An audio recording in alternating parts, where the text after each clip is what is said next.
गांव में दो सब्जी वाला रहता था। एक था रामू और दूसरा श्यामू। रामू एक ईमानदार और मेहनती किसान था और श्यामू एक लालची और आलसी किसान था। रामू सुबह सुबह अपने खेत में मेहनत कर रहा है। वह अपनी पत्नी गीता के साथ सब्जियां तोड़ रहा है। रामू, तुम रोज इतनी सुबह उठ जाते हो, क्या कभी थकान नहीं होती? थकान तो तब होगी जब ये खेत सूने रहेंगे। जब तक तुम साथ हो और ये खेत हरियाली से भरे हैं, मुझे कोई थकान महसूस नहीं होती। लेकिन सेहत का भी ध्यान रखो। सब्जियां तोड़ लो, मैं तुम्हारे लिए नाश्ता तैयार करती हूँ। नाश्ता बाद में, पहले गांव वालों के लिए ये ताजी सब्जियां पहुंचानी है। उनका भरोसा ही मेरी असली ताकत है। रामू ठेले पर ताजी सब्जियां रखकर बाजार की ओर जाता है। रामू आपने दुकान लगाकर चिल्लाता है, ताजी सब्जियां ले लो, खेत से सीधे, बिना किसी मिलावट के। कौन कौन लेगा? तभी वहां पर एक ग्राहक आता है।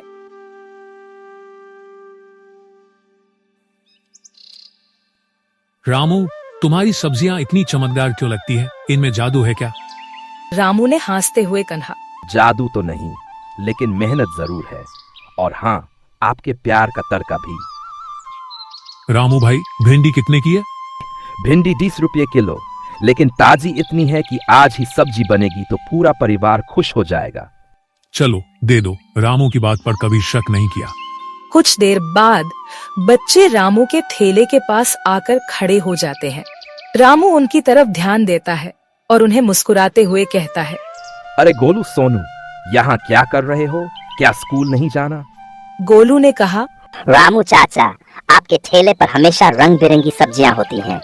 इतनी अच्छी लगती हैं कि हम देखने आ गए। रामू ने हंसते हुए बोला, देखने से क्या होगा? खाओगे नहीं तो ताकत कैसे आएगी? चलो ये टमाटर ले जाओ, लेकिन शर्त है, पढ़ाई में भी उतने ही अच्छे बनना। धन्यवाद रामू चाचा, आप हमेशा हम बच्चों का ख्याल रखते। कुछ देर बाद एक बूढ़ी महिला आते हैं जो रामू के नियमित ग्राहक है। रामू बेटा, आज पैसे कम हैं। लौकी और आलू चाहिए, लेकिन पूरे पैसे नहीं दे पाऊंगी। आप पैसे की चिंता मत करो, आपकी जरूरत पहले है। ये सब्जियां रखो, जब संभव हो तब दे देना। भगवान तुम्हारी झोली खुशियों से भर दे बेटा। तभी दो ग्राहक आपस में बात करते हैं।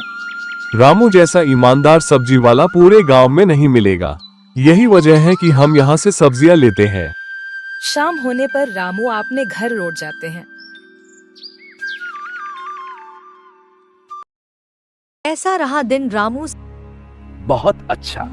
जब लोग कहते हैं कि मेरी सब्जियां उनकी खुशियों का हिस्सा हैं, तो मेरी सारी मेहनत सफल हो जाती है। पापा, एक दिन मैं भी आपके जैसा बनूंगा, मेहनती और ईमानदार। तुम मुझसे भी अच्छे बनोगे बेटा। अगले दिन श्यामू अपने दुकान पर बैठा है, लेकिन उसके दुकान पर कोई भी ग्राहक नहीं आ रहा है। श्यामू अपने दोस्त गज्जू से कहा, ये रामू मुझे बर्बाद कर देगा। उसकी दुकान पर भीड़ देखी है? भाई, भीड़ तो मेहनत से ही मिलती है। श्यामू गुस्से होकर कहा, मुझे मेहनत नहीं करनी, मुझे वह रास्ता चाहिए जो जल्दी फायदा दे। गज्जू उसे सलाह देता है, तो उसकी छवि खराब करो। लोग क्या जानते हैं कि उसकी सब्जियां ताजी हैं या नहीं? हाँ, अगर लोग मुझसे खरीदेंगे तो मेरा धंधा वापस चलेगा। अगले दिन श्यामू खराब सब्जियों को सस्ती दरों पर बेचने लगता है और गांव में रामू के खिलाफ अफवाहें फैलाता है। रामू की दुकान पर अचानक से ग्राहक कम हो गए हैं। वह परेशान है।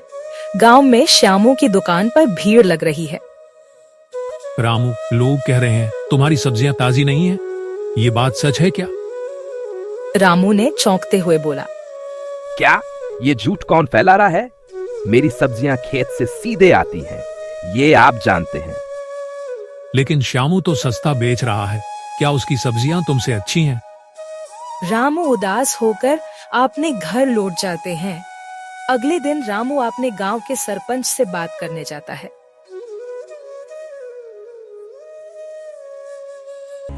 सरपंच जी, मेरी मेहनत पर सवाल उठाए जा रहे हैं। ये मुझे बर्दाश्त नहीं। मुझे सच्चाई दिखानी होगी। सरपंच ने कहा। रामू, तुम्हारी मेहनत को कौन नहीं जानता, लेकिन अगर लोग सवाल उठा रहे हैं तो उन्हें अपने खेत दिखाना सही रहेगा। हाँ, यही सही रहेगा। मैं साबित करूंगा कि मेरी सब्जियां कितनी शुद्ध और ताजी हैं। कुछ देर बाद गांव के लोग रामू के खेत पर इकट्ठा हो जाते हैं। वहां श्यामू भी था।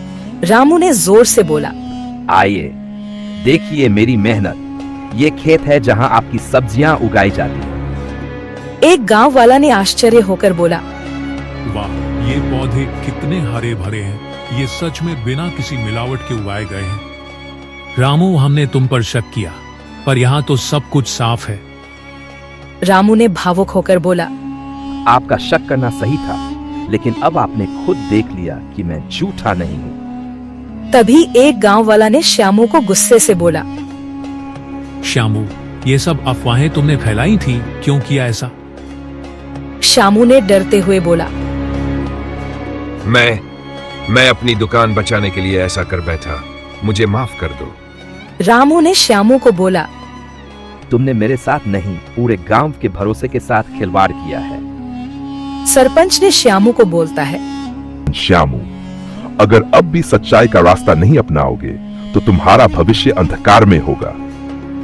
तभी एक गांव वाला भावुक होकर बोलता है, रामू भाई, हमें माफ करना। हमने तुम्हारे साथ गलत किया। अब हमें यकीन है कि मेहनत और सच्चाई ही असली जीत है। रामू मुस्कुराते हुए, आप सबका भरोसा ही मेरी असली ताकत है। मैं हमेशा ईमानदारी से काम करता रहूंगा। रामू जैसा मेहनती और ईमानदार किसान इस गांव की शान है। हमें उस पर गर्व है। रामू घर लौटकर अपनी पत्नी और बच्चों से अपनी खुशी साझा करता है। कैसा रहा दिन रामू? सबने सच देखा क्या? हाँ गीता, अब किसी के मन में कोई शक नहीं बचा। सबने मेरी मेहनत को सराहा। रामू का बेटा खुश होकर बोला, पापा, अब सब आपसे फिर से सब्जियां खरीदेंगे, है ना? रामू आपने बेटे को बोला, हाँ बेटा, क्योंकि सच्चाई कभी हारती नहीं। अगले दिन बाजार में रामू की दुकान पर लोगों की भीड़ लग जाती है। एक ग्राहक ने कहा, रामू, आज भिंडी और टमाटर दे दो। तुम्हारी सब्जियां सबसे ताजी होती हैं। रामू भाई, तुम्हारी जीत हमारी जीत है। तुमने मेहनत का असली मतलब सिखाया है। रामू भावुक होकर बोला, आप सबका साथ ही मेरी असली ताकत है। मैं हमेशा आपके भरोसे पर खरा उतरूंगा।